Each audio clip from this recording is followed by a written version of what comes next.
Hey there, welcome to NZ Money Karma, where you can find freedom from the daily grind through budgeting, simple living and adventure. Today's video, I'm just doing a bit of a weekly reset. I do this every weekend, whatever might be my weekend. I'm a shift worker, so sometimes my last day of my weekend is a Sunday, sometimes it's a Monday or Tuesday. So whatever my last day of my working week is, I do a bit of a reset where I stock up the fridge, stock up the cupboards, and just make sure that there's really easy stuff, especially for lunch, for myself, my husband, and my 2 teenage kids for the beginning of the week. This helps us to keep our costs down really low. We spend about 100 to 120 a week on groceries. This helps us to keep our costs low, but it also helps us to make really good, healthy food choices. So you'll have a look. Some of the things are treaty, there's sweet treats, but there's also just getting ready so that there's good, healthy after school treats and lunchbox options. So here I'm getting a vegetable soup sorted. I'm just chopping some celery. It's going to have some red lentils and just using up a few bits and bobs that I have. The celery needed to go. It was looking like it was beyond its best by date, so I was like, what can I do with that?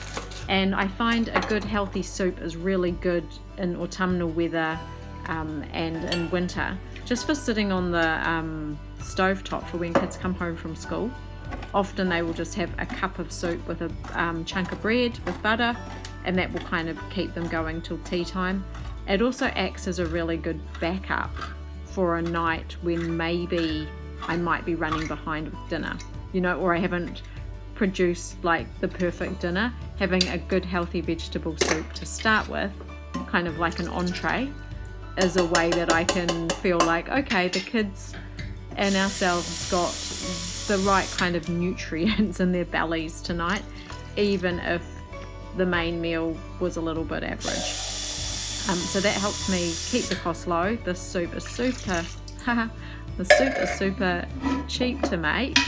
A tin of tomatoes, some red lentils, veggies, whatever you've got, a bit of veggie stock, and then you're away. There's another really good lentil soup that I make all the time called lemony lentil, and that's also delicious, probably more preferred by my children. This one here is preferable to my husband, so I try and mix it up. We use curry in almost everything. We love that flavour, so almost everything I do that's savoury will always have a little bit of curry in it. So this video, I guess you're going to see what I'm up to. I will chat a wee bit and just let you know what I'm making, but for the most part I think it's just kick back, relax, let's put on a bit of music and enjoy.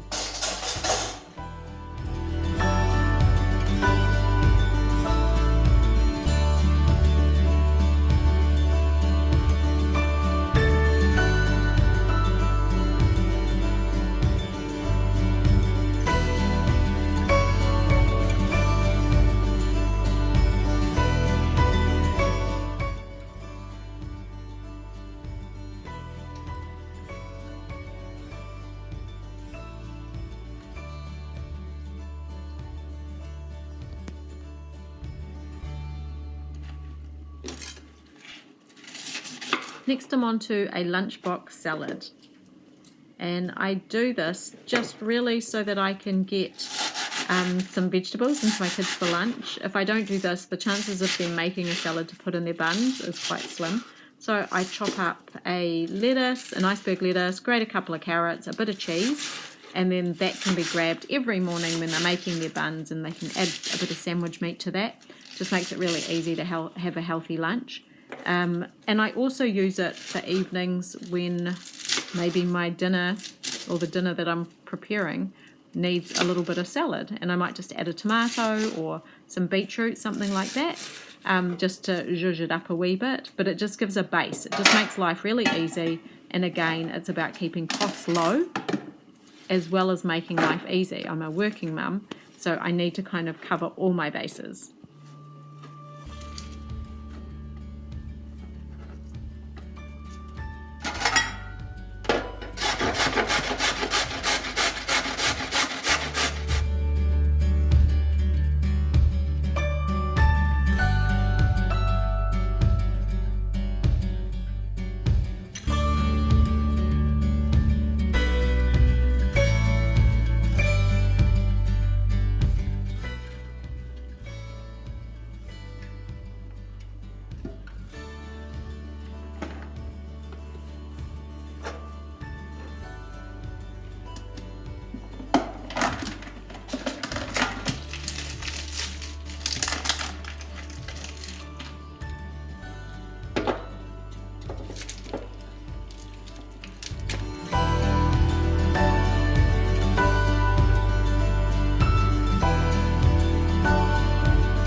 So let's take 2 with the cheese now. I'm going to be making some crackers now, and I make all my own crackers rather than buy them, unless I can find them at the discount store. I have bought a few from the kind of bargain grocery shop when you can buy crackers for $1. But generally I find these, they're healthier because they just have a couple of ingredients, which is flour and cheese and some kind of spices, whatever from my drawer.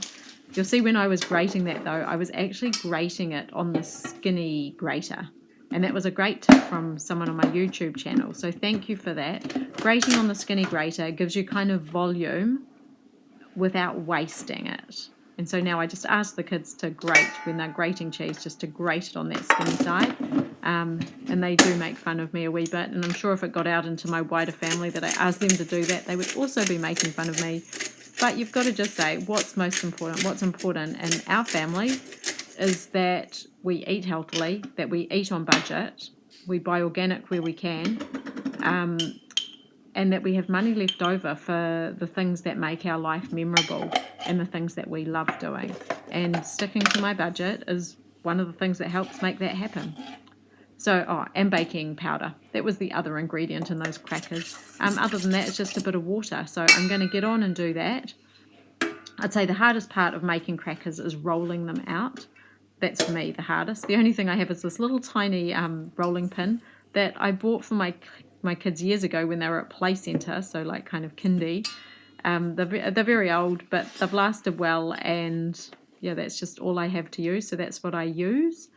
I have seen on someone else's YouTube channel, her name is Sarah, and her channel is called Cheaper Ways New Zealand, and she has a pasta maker, and she puts her crackers through that, so they just come out uniformly thin and nice. So that makes a big difference, but I don't have one of those, so yeah, you can watch me put in a bit of muscle to getting my crackers skinny.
Feedback regarding the homemade crackers from my kids was that they didn't like it when they had crinkly sides.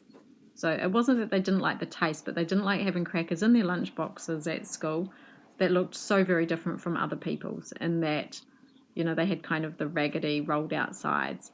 So I make a special effort to cut off those sides and kind of cut them as straight as I can so that they kind of resemble somewhat of a bought cracker. They're not perfect, but everyone's happy with this compromise.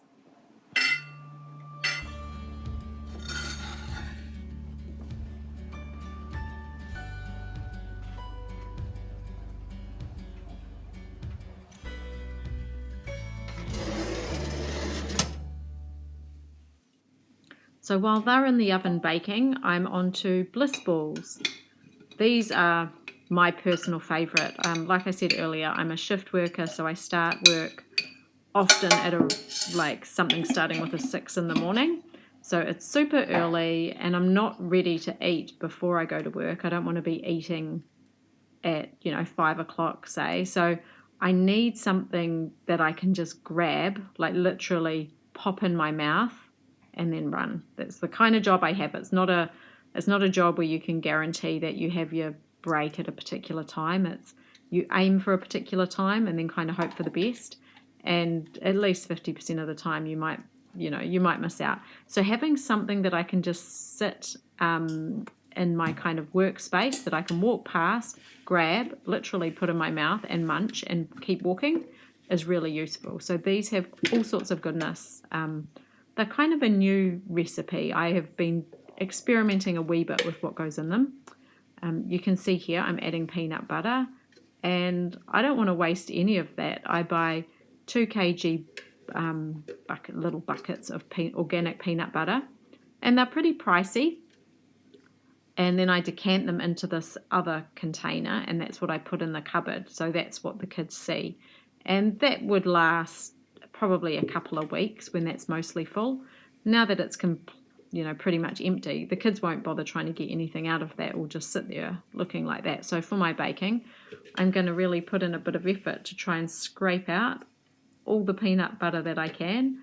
It's a wee bit messy, but chucking away food is kind of like chucking away money, and I would never do that. So I would never chuck away food. If I can get it out, I'm definitely gonna kind of do that.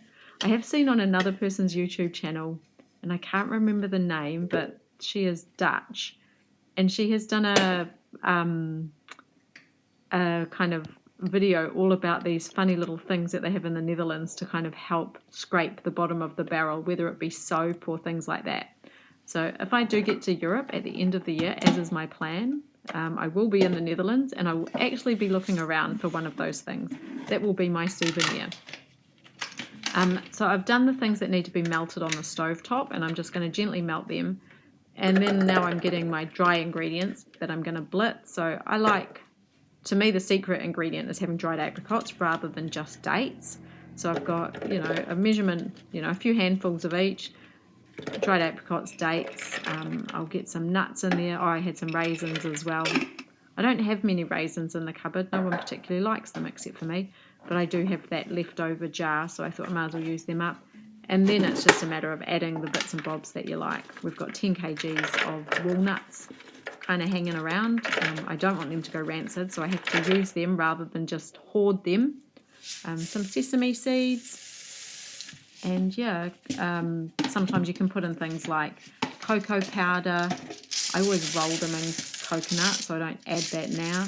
Get some leftover sunflower seeds, and then give it a good blitz. And with that dried fruit and the nuts, it will become sticky.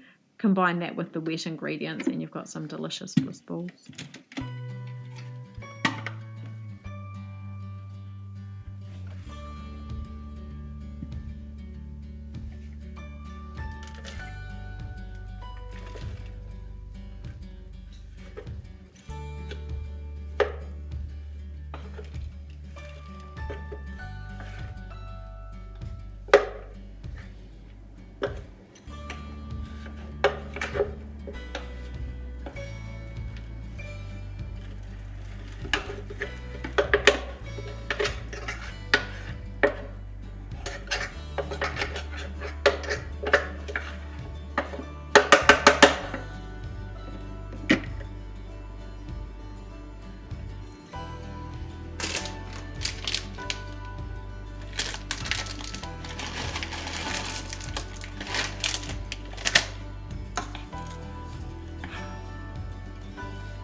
So next I decided I would make banana muffins. So I just use a really old banana cake recipe that is in my mum's old cookbook. Somehow though I managed to cut out or not record the actual creation of the banana cake. So I've got most of the ingredients already done there. I'm just adding now a bit of baking soda and milk. So I always use powdered milk when I'm baking, and instead of butter I'm using oil, and I do this purely from a cost perspective. If all things being equal, if butter didn't require me to sell a kidney, I would use butter rather than oil. But we can't actually taste much of a difference, maybe just a little bit less salty. But we still like them. They still get eaten, and that's the main thing. So the bananas I was using, which you obviously couldn't see, they're quite old. So what I do is when there is an old banana, random old one sitting in the pantry that no one now wants to take in their lunchbox because it's overripe, I just pop that in the freezer. And then, some other occasion, there's another old random banana, I pop that in the freezer. And then eventually I'll have, 3 or 4 old bananas, and then I can use them to make a banana cake or banana muffins. The reason I make the muffins is because they're easier to take for the kids to school or for me or my husband to work. I don't normally use the little patty cases, but I had them left over from a recent family birthday where I made little cupcakes. So yeah, while I've got them there, I'm going to make my life easy and use them. Otherwise, I do 2 things. I grease the muffin tin with just some oil, or I use the wrappers from the butter, and I might cut them up, or if I have baking paper, I might just cut them up into squares and kind of stuff them in as well. But yeah, this is my favorite thing. I love banana muffins, so there's definitely going to be a couple of these in my lunch each day.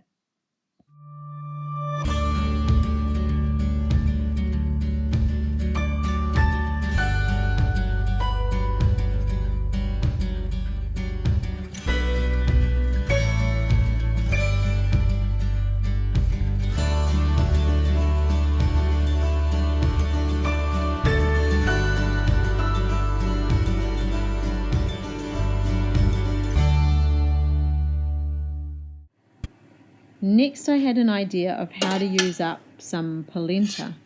So I've added a couple of cups of polenta and some spices, and then I thought if I spread it out really thinly into this lasagna dish, is it possible that I could make crackers? Well, watch and see.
Then I popped this into the fridge for a wee while with the idea that when I bring it out, it'll be a bit easier to cut. And I cut it up and bake it. Fingers crossed it works out.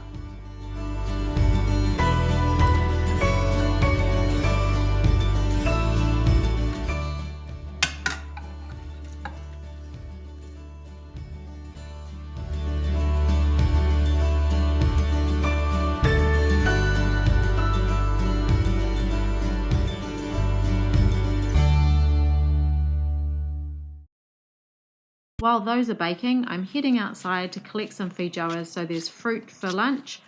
We have about 30 trees, so we have a little, but we get a lot of feijoas every day. So I collect kind of what's on the ground today, and then in a couple of days there'll be more again. And here are the fruits of my labours, so to speak. I've got some feijoas, some banana muffins, bliss balls. There's my polenta crackers and my normal crackers on the right hand side there. And then over here I've got my veggie soup, yum, and then my salad just for popping in the kids' buns. So that's basically going to keep us going for lunch for our family of 4. We'll have bread. For our buns, we may have extra fruit. There's probably some biscuits also, in the freezer if someone wants something different. But that is how I reset my family for the week ahead, so that we know we're having nutritious, yummy, and frugal food. I hope you guys enjoyed that, and I look forward to seeing you next time. Bye for now.